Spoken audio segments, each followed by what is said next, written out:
Welcome back to Kerbal Space Program. So, in the previous, not really episode, but previous episode, got everything set up, got the mod stuff covered, and got the research and whatever set up. So, the first, basically this first episode is going to be gathering science from the areas that you can see right here. This is Space Center. We have beach, water, grassland. So to help expedite this, let's go ahead and grab as many of these contracts as possible. I'm going to inevitably finish those.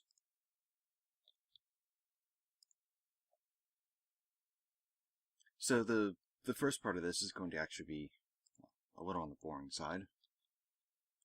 It involves a pod and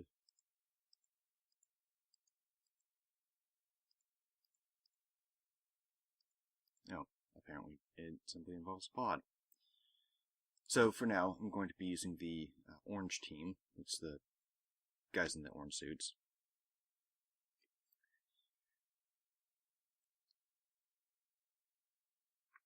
So a lot of people decide that, for whatever reason, the first thing that needs to happen is you need to get a vehicle from the ground into the air. But in doing so, they end up missing quite a bit of science. And keep in mind, I do have this as at double science. So it's going to be surface sample, EVA report, and let's go ahead and store those. EVA report from above, flying over Herbrand shores. Easy enough. Board, and recover vessel. So, that took all of maybe 90 seconds. We basically walked outside with a sample scoop and scooped up 37 science. It cost us absolutely nothing to do so, and we didn't really get anything, but it's enough to go into the science facility and do a little bit of research. So, I have decided, as a minor restriction to keep me from just being able to beeline straight through optimal research and whatnot, I'm going to get one free, so this one actually is a good example. I'm going to research this.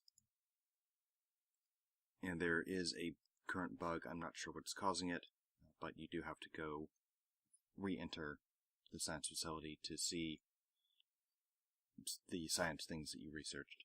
It does take research points away to do it, but it just doesn't show it as researched, so it's a bug, not sure what's causing it. Instead of being able to grab, say, survivability, and then all the science is down this way, and just go straight for the science, I'm going to get one free, so this is now the open tier.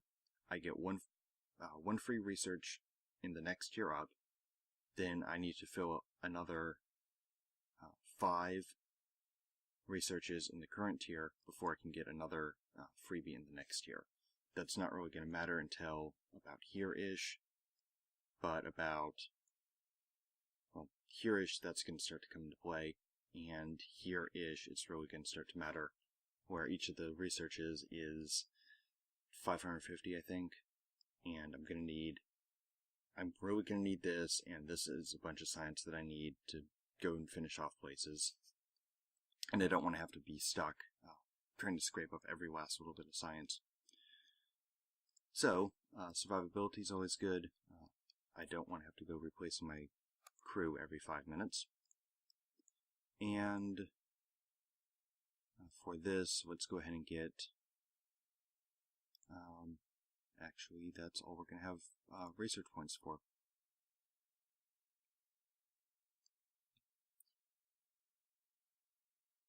So, with that in mind, let's go over to the VAB real quick. And we're going to add mystery goo.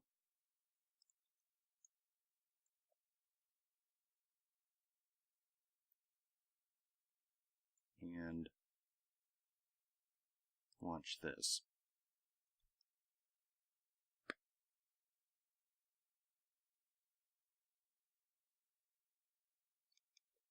So this episode is going to be a lot of the sort of build incredibly basic ship, send it out with something like mystery goo, grab some science, and do we already have the crew report? Already got that. And a lot of this is sort of testing out the flight suits, making sure that everything's working as it should be, and nothing's really wacky or wonky. So that was another 6 science. Is that enough for... No, it's not. External radio mount camera. That's new. It's from, I know it's from one of the mods, but I don't remember exactly which mod it's from. So, over here, we're going to use the spaceplane hangar for a very quick build. And I'm going to be building this sideways, then rotating.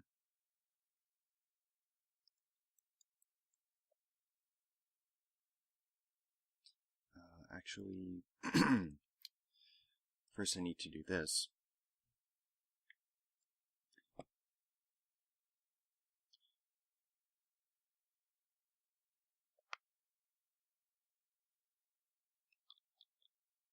So, mystery goo,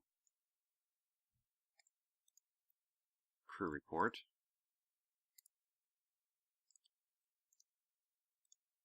EVA report, and that's actually flying over Kerbal shores. Surface sample. Yes, the surface appears to be very hard, like concrete. One would hope. Some of the sample reports are a little humorous. Actually, most of them are very humorous, but after you've seen them several dozen times, they do get a little on the old side.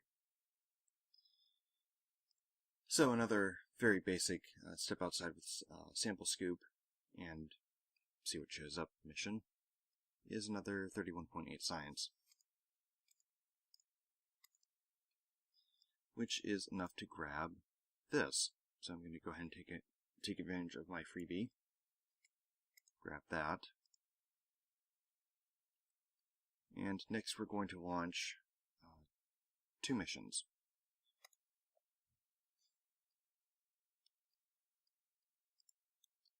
So this is going to be relatively easy to put together, I hope. Parachute, or pair of these, pair of those,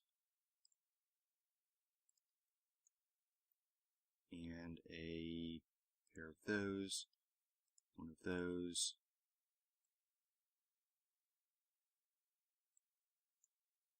a couple parachutes, more parachutes.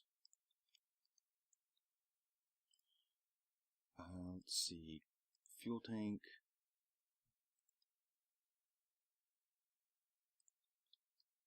and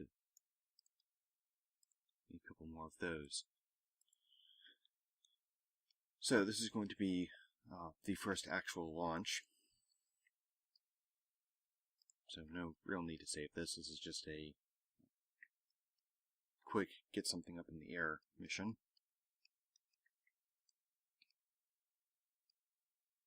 And there is a little bit of loading time for all this. Hooray for extra mods. So here we have the alternate resource view. Though it seems to be not quite centered on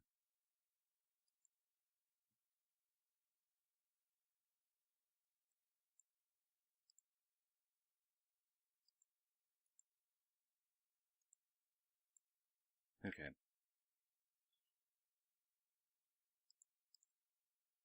So we'll just kind of go with this. First things first is actually a material study from Launchpad. And let's go ahead and keep that data. And the next is going to be throttling up to something I think is appropriate.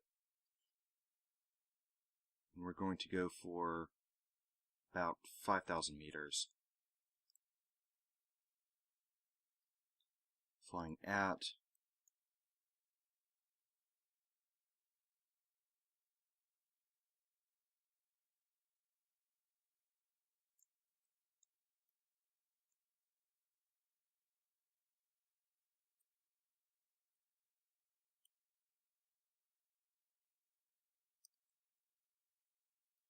and unfortunately, I do not quite have the torque to be able to do this properly. Flying at. So a lot of this is actually just a bunch of guessing. And there's the engine burnout. So over here we have a couple of these contracts completed. Altitude record, not very good. And a new vessel, always fun and exciting. So here we can see the Ferrum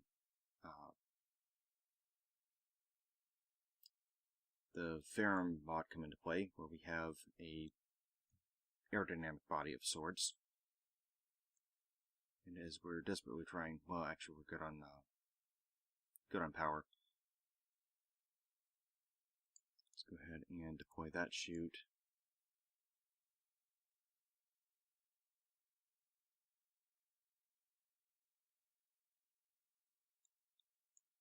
And let's go ahead and actually deploy the rest of them.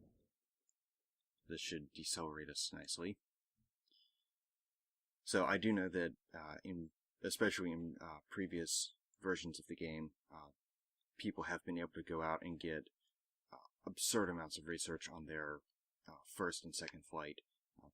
The first flight is something like 40 or 50, no, like 30 or 40 research points. And the next flight, or flight number 2, is something along the lines of 2,000 to 3,000. I could sort of in theory do that, but I find it a little bit boring, and I figure it's already been done, so why bother doing it again, sort of thing. And let's see, do we have any mystery goo? Let's go ahead and keep that. So hopefully we'll get some science off of that. And do we have a crew report? Yes, we do. So, a quick rundown of minor changes done by other mods. The stock capsule only has 50 electric charge. The life support mod ups that to 250. And over here we have basically 18-hour flight time, or 18-hour endurance. This is snacks, water, and oxygen. The oxygen is realistically going to be the most pressing of these. Kerbals, I believe I have it set up so that they can survive 15 days without food and 3-ish. I think it's 3 days without water, so realistic for a non-strenuous environment. Electricity, I believe that's at 2 hours. Basically that's let's keep the lights on, let's keep the heat on, let's keep the oxygen moving around. And of course oxygen I think is 2 hours, so basically whatever's left in their suit when the air goes out. A little bit of background in terms of science, technical jargon and whatnot. Way back in years long past, sort of, I was very much into the physics I know there's at least one other person, another YouTuber, Scott Manley. He does a very similar series on KSP. He does actually have all the academic schooling and whatnot for the proper science and technical jargon, and he's very, very good at what he does. So if you're after the sort of best of the best of actually knowing exactly what you're talking about, I would recommend going and watching him. But I do have some background in the science. I'm just, well, very rusty and not... I didn't actually end up pursuing that, so... Anyway, let's go ahead and recover this very first flight.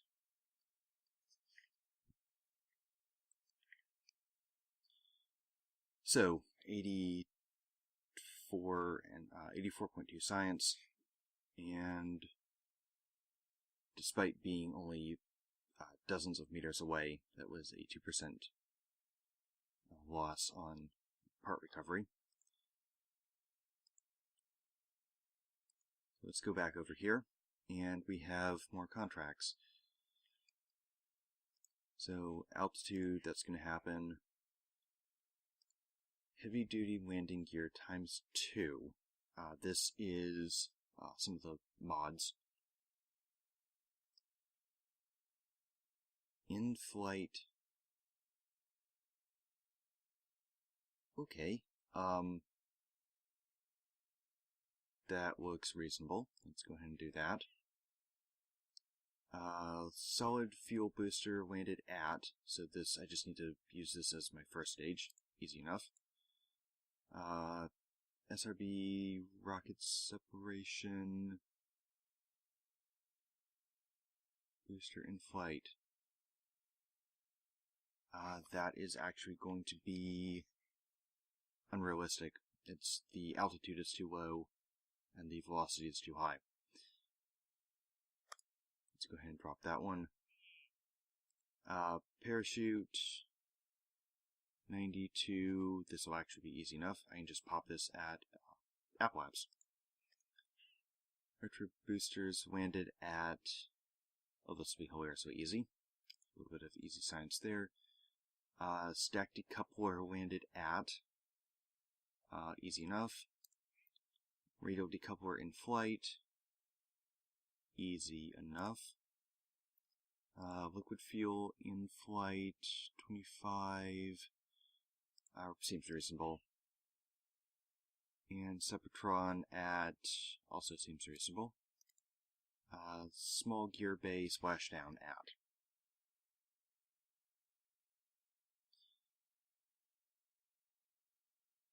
Okay. So, some easy funding and a little bit of extra science for all the testing and whatnot they want us to do. And one more thing I should probably do is a little bit more research from the R&D department. So, back to the sort of backstory and history of between myself and the game. I do know more or less the proper use of the technical jargon. So with any luck, and a little bit of research beforehand, I should be able to be using this stuff in the proper context, instead of just sort of spouting off random gibberish like quantum entanglement and forward phase arrays. Although quantum entanglement is very, very interesting, in that context it is neither correct nor really applicable. So we don't quite have enough science for that. I want to see if I can grab surface-mounted air brake, the first MechJeb. I do kind of like how they have the MechJeb mod these days. First you buy the case, and then you research upgrades for it. Luckily, the upgrade research is in relatively logical locations, so it's not a huge thing that you have to go out of your way to do. And SRBs, and all of the testing parts that they want us to use come sort of in experimental form that we don't have to research just yet. So, back to the assembly building. And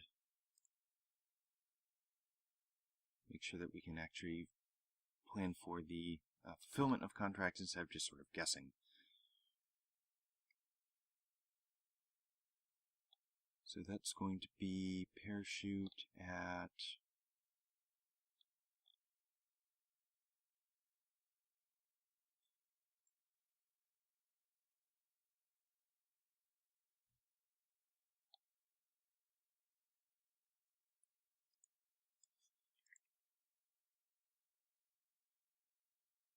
so that is the solid separation retro booster.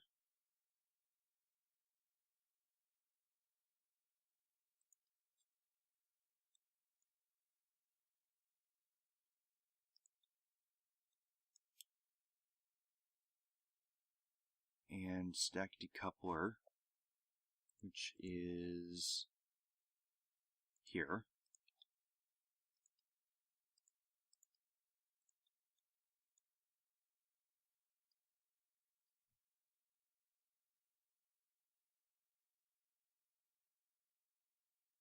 Septron is flying, and that is splashed down.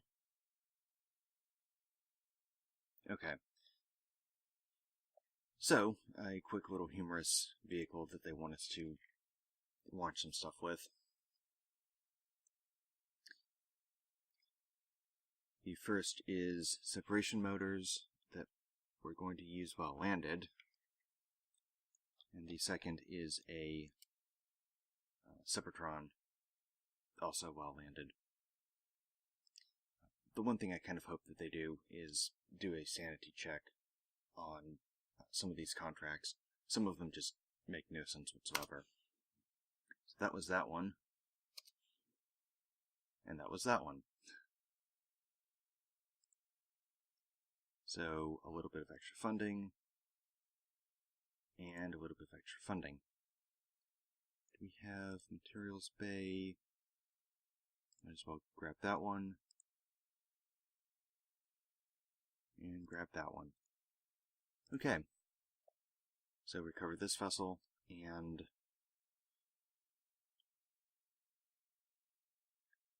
4.7 signs for almost no funding, almost no cost. So that was that one. The next vehicle that we're going to be designing is, let's see,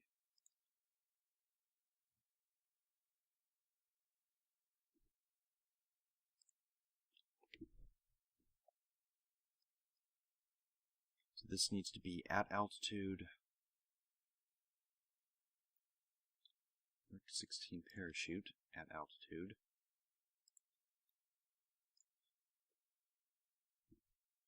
And let's see, I'm thinking I don't quite have enough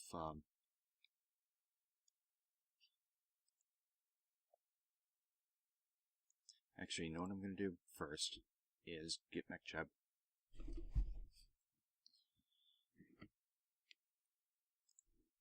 So ironically, one of the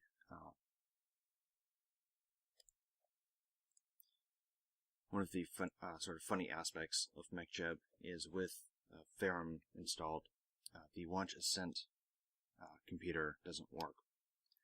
Also, the landing computer doesn't work on any planets with an atmosphere. So a lot of people are like, well, you have to,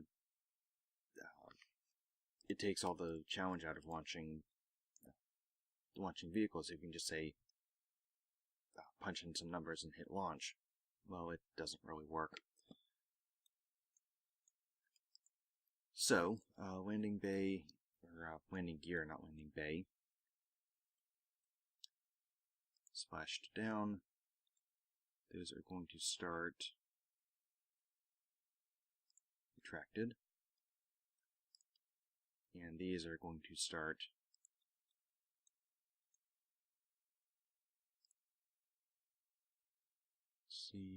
toggle heat shield.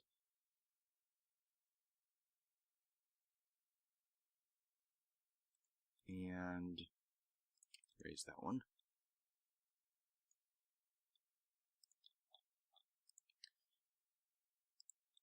And this is the, oh, that is in fact the parachute box. So we don't quite yet have the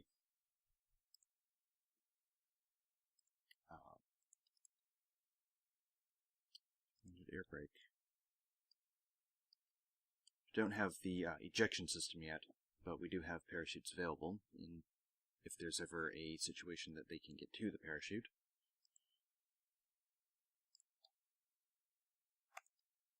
So stacked decoupler, I'm not expecting a tremendous amount of velocity.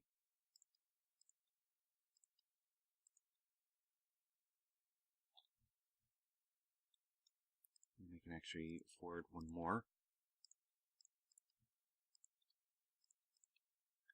And instead of the non-vectoring, let's go with the vectoring. Make things a little bit simpler. And let's see, that's almost enough to get us into the... Actually, I'm trying to figure out if that's going to be enough to get us to altitude.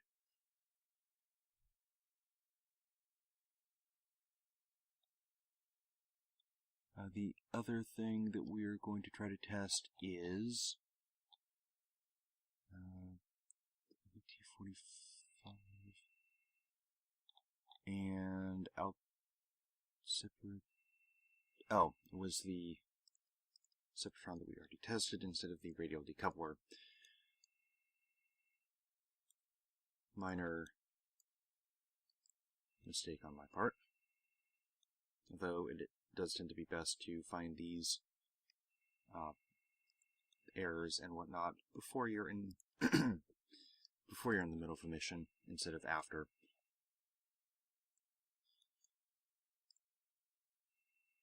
So here's the SRB that we're testing.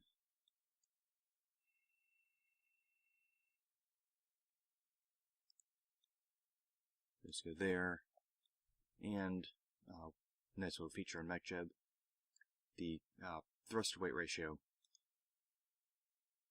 So if we turn the thrustometer on, we can get a thrust to weight ratio that is a little bit more reasonable, and make sure that that is applied to both of them.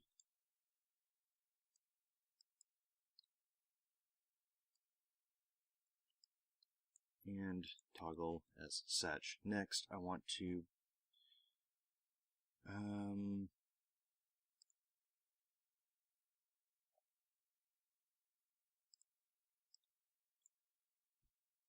just some orientation parachutes. So let's go ahead and launch this real quick.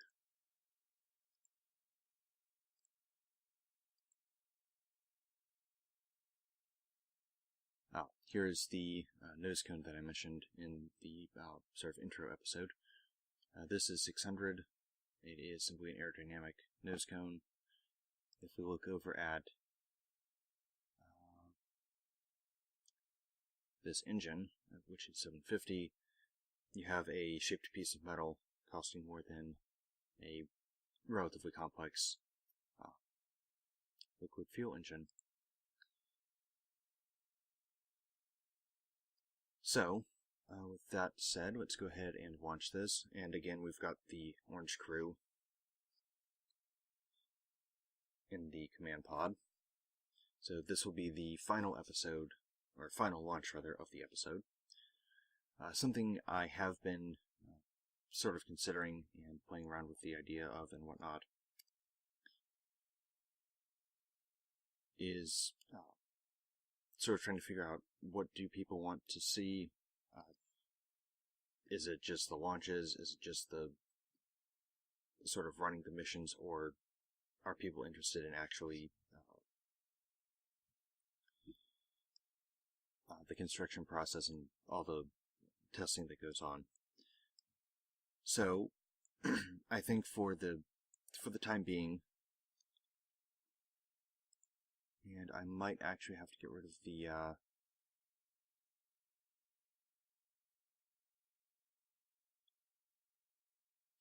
yeah, I might actually have to get rid of the alternate resource UI. Surface, heading,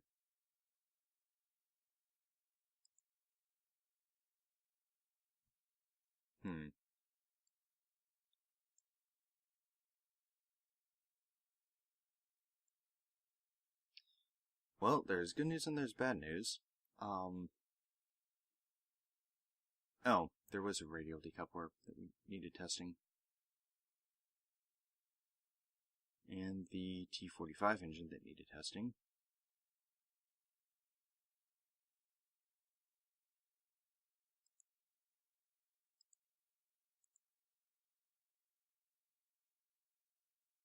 So, due to minor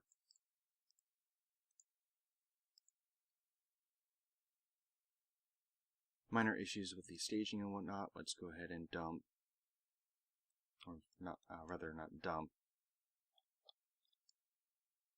but let's do a crew report. And unfortunately, the interface gets very cluttered with all the stuff that you need to keep track of. So, crew report there, material bay, nope, and the rest of the parachutes. Let's go ahead and grab that one.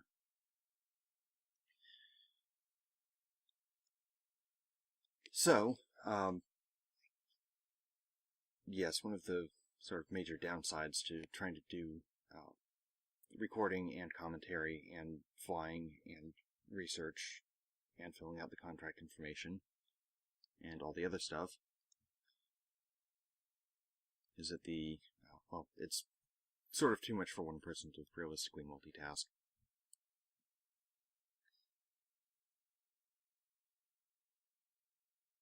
So, I have considered doing sort of uncommentated time lapses for the builds, especially later on.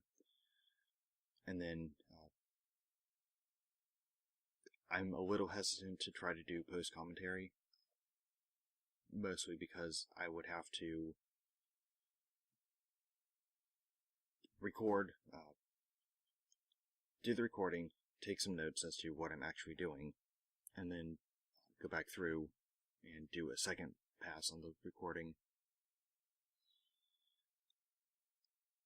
It is an option, but I'm not really sure if I want to do that or not.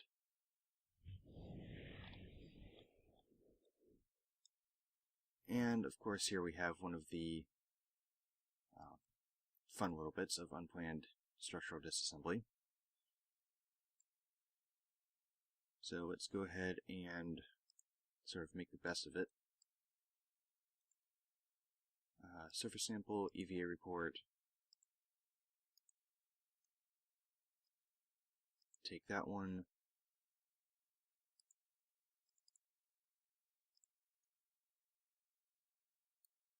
And EVA report flying above curb and water. It's always a little tricky to grab. And finally a crew report. So unfortunately, actually what I can do is, if I can find, here it is, this, I should be able to recover this vessel, get some of the funding back for it, seeing as how it is in one piece. The parachutes will despawn due to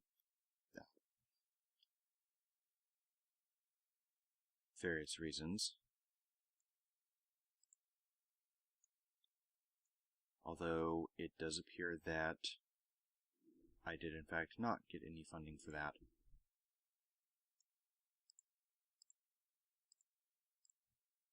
Or maybe I am. Okay, that's actually a good thing.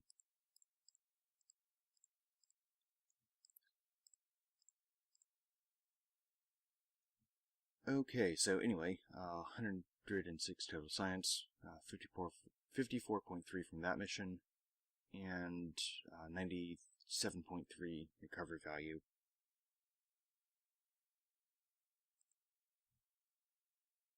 So the good news is we didn't lose anyone. The bad news is the mission was a pretty much total wash. So that will wrap up this episode. Next episode will be trying to continue on with said mission.